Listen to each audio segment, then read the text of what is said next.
আজ রবিবার 21শে ডিসেম্বর 2025। দৈনিক বাংলাদেশ প্রতিদিন এর দেশ গ্রাম খবর পৃষ্ঠা 6। টপলেসের বিক্রিতে সর্বনাশ কৃষি জমি। নজরুল মৃধা রংপুর প্রতিনিধি। রংপুর বৈধ অবৈধ গড়ে ওঠা ইটভাটার নানা কারণে কেটে বিক্রি করা হচ্ছে জমির উপরিভাগ মাটি ও টপলেস। এতে কৃষি জমি হারাচ্ছে উর্বরতা, কমে যাচ্ছে উৎপাদন ক্ষমতা এবং পাশাপাশি কমছে জমির পরিমাণ ও আয়তন। সংশ্লিষ্ট স্থানীয়রা জানান, রংপুর বিভাগে 1000-এর বেশি ইটভাটার ব্যবহার হচ্ছে বিপুল পরিমাণ ফসলের জমির টপলেস।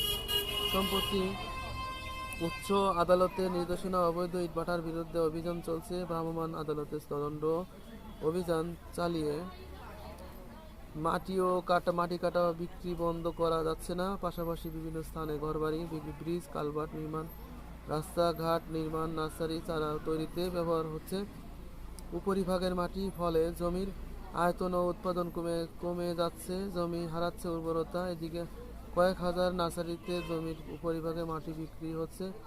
নার্সারি মালিকেরা টপলেসের কিনে গাছের চারা তৈরিতে ব্যবহার করছেন এবং নগরায়নের ফলে প্রতি বছর এই অঞ্চলে নতুন নতুন ঘরবাড়ি নির্মাণ হচ্ছে।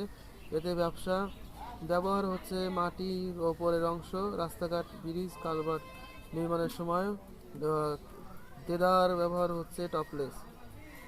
মাঝে মধ্যে ইটভাটার অভিযান চালানো হলেও বন্ধ করা যায়নি ও টপলেসের ব্যবহার সরেজমিনে। রংপুরের গঙ্গাছড়া উপজেলা দেখা গেছে কৃষি জমি থেকে মাটি কেটে ইটভাটায় বিক্রি ব্যবসা জমজমাট। এতে থমকিতে পড়ছে কৃষি ও পরিবেশ। গঙ্গাছড়া উপজেলার বড়বিল ইউনিয়নের উত্তর ও পানাপুকুর সহ বিভিন্ন এলাকায় দীর্ঘদিন ধরে ফসলের জমির উর্বর মাটি কেটে ইটভাটার বিক্রি করা হচ্ছে। এতে পরিবেশ ও কৃষি মারাত্মক পর্যায়ের ক্ষতির মুখে পড়ছে। ক্ষতিগ্রস্ত হচ্ছে সাধারণ কৃষক ও হারিয়ে যাচ্ছে আবাদি জমি।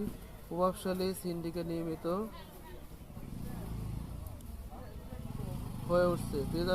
প্রতিদিন 20 থেকে 25 মাহেন্দ্র দিয়ে বিভিন্ন জায়গায় মাটি নিয়ে যাচ্ছে। এতে পাশের জমি ভেঙে পড়ছে। খোঁজ নিয়ে জানা গেছে যে কৃষকরা বেশি লাভের আশায় জমির উপরিভাগ বিক্রি করছে এবং অবস্থা রংপুর বিভাগের অন্যান্য জেলা ও উপজেলাগুলোতেও। কৃষিবিদ আবিদ কবির মান্না বলেন, মাটির উপরের অংশ হলো উদ্ভিদের বৃদ্ধি ও ফসলের বিকাশের জন্য প্রাথমিক স্তর। এই স্তর নষ্ট হলে ফসলের আবাদ কমে যাবে এবং জমি ক্ষয় হবে। এই বিষয়ে আলোচনা হচ্ছে